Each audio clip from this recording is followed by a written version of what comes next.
Morning, everyone. Nice to be with you. Thanks very much to the TEDxUniversity of Pittsburgh folks for asking me to be part of your day today. I'm sure many of you recognize this image from August of 2014. This was Ferguson, Missouri. And in Ferguson, after the tragic death of Michael Brown, things erupted. First there were protests, and then there was this. And this image this type of image, I should say, became all too common in the days that followed. Here you have police officers, believe it or not, dressed in heavily military-style outfits and equipment with large-scale military-type weapons, pointing them at a civilian who seems unarmed and has his hands up. And this kind of image, repeated and repeated. Here's another. This lady on the ground, you can see, this woman, is doing something that we consider to be part of our core American values. She's protesting. You can tell that she's got a sign in her hand. But somehow she's ended up on the ground with police officers, one of whom has a large weapon pointed at her. And then there was this. This might capture it best of all. Here is a military-style vehicle, an armored vehicle, and in front of it you see a group of people protesting. Their hands are up. Nobody seems to be armed. On top of that vehicle, police officers again, but really looking a lot more like soldiers with high-powered weapons pointed at these Americans. I think the most poignant thing I heard about this image right here was the comments from the veterans who came back from Iraq and Afghanistan. They said, "We don't recognize this. This doesn't seem to be the country we left, because in Iraq and Afghanistan we couldn't do this. We're not allowed to point our weapons at peaceful demonstrators, people who are unarmed. That's a use of force we could not do under our rules of engagement." And yet there it was in streets in the United States in a suburb of St. Louis, Missouri. Now, in the aftermath of Ferguson, as all of you know, there have been many proposals, many ideas floated, many ways of thinking about how to change things. Everything from more body cameras for police, to reform of the grand jury system, to work on the legal standards that are in place to decide what constitutes excessive force. All of these things are worthy and important ideas. Independent investigations and prosecutions for cases like this, instead of prosecutions going to the local DAs. I'm grateful to say that I have been privileged to be involved in many of these discussions. I'm working on body cameras. I'm working on some of these other things. But I do think there are two ideas that are fundamental to how American policing interacts with people, especially communities of color. These ideas undoubtedly will sound very soft to some people, but I can assure you there is nothing more important than what I am about to tell you. If we put body cameras on every police officer in the United States and we forget about these two things, we won't have done very much, and we can expect that we won't have changed very much. So, let's talk about these two things, because I think that what American policing is missing right now in the 21st century can be explained by these two things. History. In any confrontation, any interaction where race and criminal justice come together, history is always present. No matter if we remember it or not, think about it or not, even know about it or not. It's always there, even now, every single time. Now, I've been saying this for a while to various audiences of police officers, audiences of civilians, all kinds of people. And, sometimes people actually pay attention. But I have to tell you, I was surprised when just this past February, I heard the same thing from a very unexpected source. In February of 2015, James Comey, the director of the FBI, gave a speech. And he talked about the relationship between American law enforcement and minorities. And this is not something the FBI generally wades into. But here he was. And I got to tell you, I was surprised, but pleasantly so, because here's the first point he made. First, all of us in law enforcement must be honest enough to acknowledge that much of our history is not pretty. At many points in American history, law enforcement enforced a status quo that was often brutally unfair to disfavored groups. We cannot forget our law enforcement legacy because the people we serve cannot forget it either. And I thought to myself, the director, yeah, true, but the director of the FBI, well, I'll take it where I can get it. Okay? Let me give you some examples of what the real history has been between American law enforcement and people of color. Among the very first policing efforts, if you want to call it that, they weren't really organizations, were the slave patrols. Pre-Civil War, in the American South, but also in some border states, you had deputized groups of people who were empowered to go around and approach any black person they saw unaccompanied by a white person and demand proof that that person had a right to be out and about alone. And if there was no proof, demand proof that the person could produce, there were consequences. They had other powers too. Let me show you how it worked. You can probably see this. This is a badge from 1841. That's the date in the middle. It says Charlotte, North Carolina, servant. And it has a number on it. This is the type of thing that African Americans would have to wear or carry in order for a slave patrol to allow them to pass. Here is its counterpart.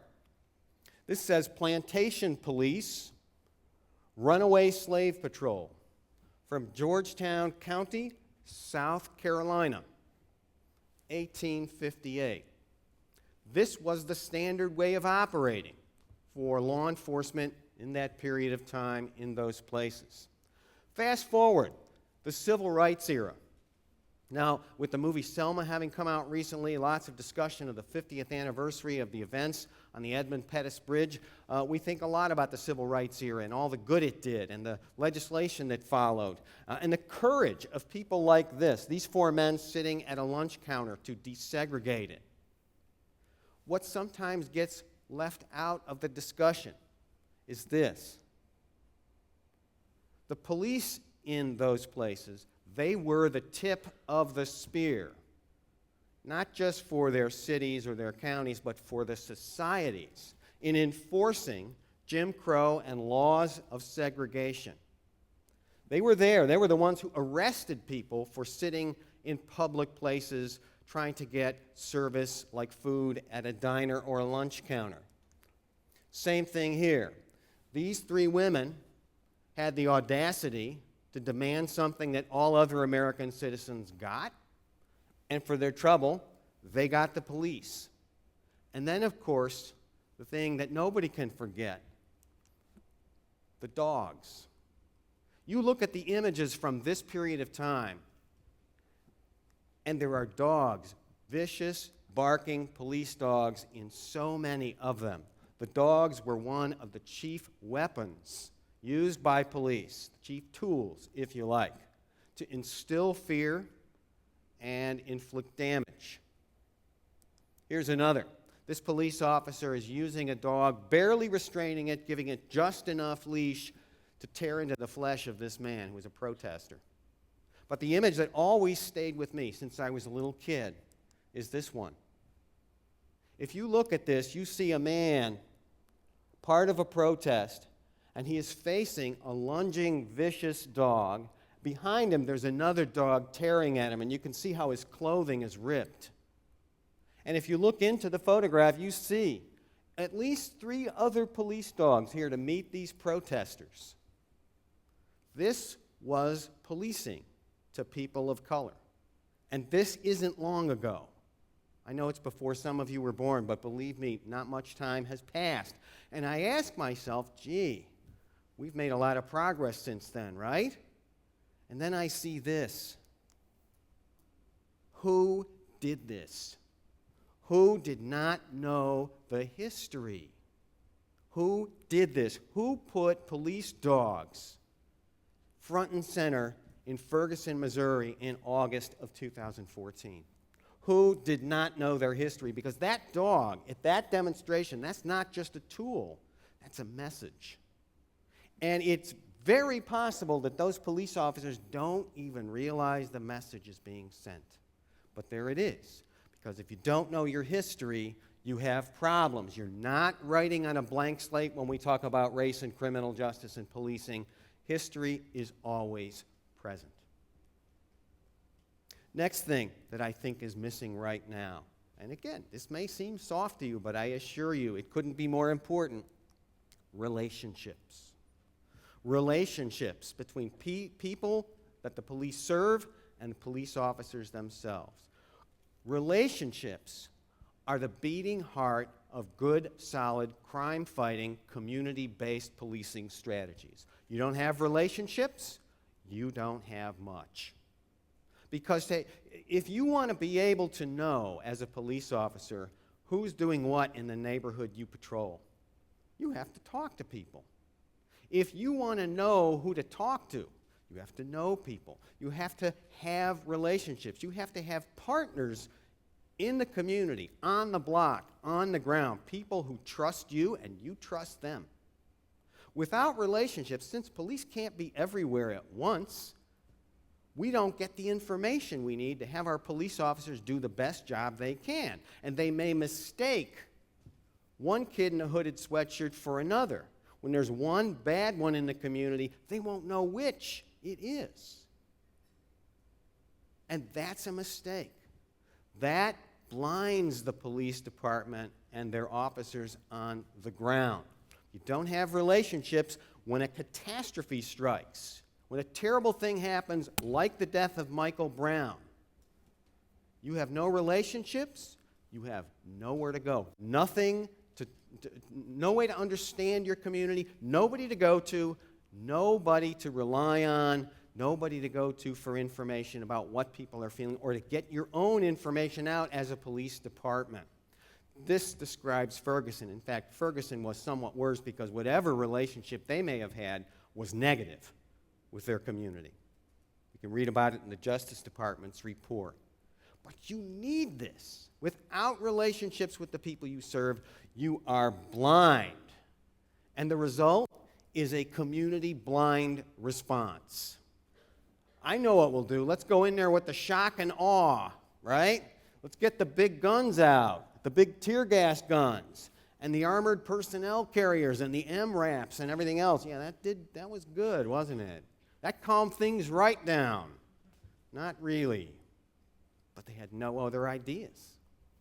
And of course, every time this happened, the demonstrations got bigger and worse and more angry. So, are there ways to approach this problem? Yes. I'm going to make 4 suggestions for how police can function well in the 21st century, how they can get back what they need. First, get out of those cars.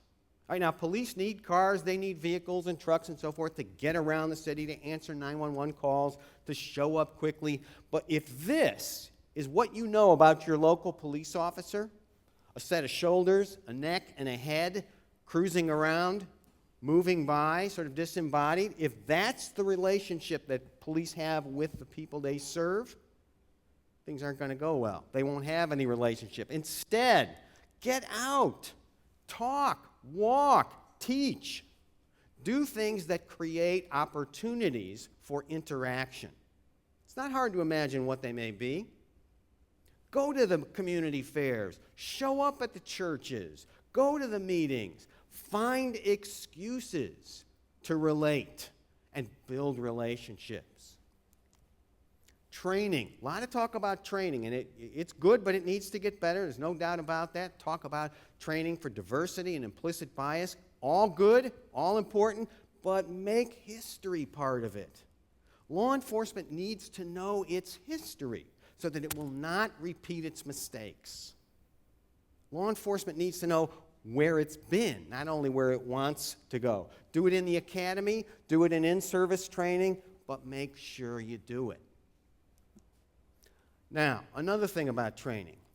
Police officers spend a lot of time training for the worst. Now, what I mean by that is for bad situations, a hostage taking maybe, an active shooter scenario, a scenario that means that a police officer has to take out his or her weapon, and people got to get their hands up and get on the ground and so forth. These things do happen, and police need training for them. There is no doubt. But honestly, this is less likely to happen on any given day, these sorts of things, to any police officer than these sorts of things. Train for communication, not just confrontation. Right? This is a more common scenario by far. I want police officers who can talk, who can communicate, who can verbally de-escalate, who can have a relationship. And listen. Listening is the most undervalued skill in the United States and probably all over the world. Everybody's talking and chatting and tweeting and emailing and yelling on cable TV. Listen. Listen. And police tend to be really good and very experienced at talking, announcing the new plan and the new policies, telling people things that they're going to do. Listen. Because if you don't listen, you can't have a relationship. And what do you know? If we listen to each other and we have relationships, we can get at that poison in our history. And I end up, again, with the FBI director, of all things. We all need to talk and we all need to listen, not just about easy things, but about hard things too. Relationships are hard. Relationships require work, but they are worth it. Boy, when he's right, he's right. These are two things we need to do. Understand the history and create relationships. Those need to be high priorities because we need, right now, more than ever, we need our police and the communities they serve to be on the same page, creating public safety for everyone.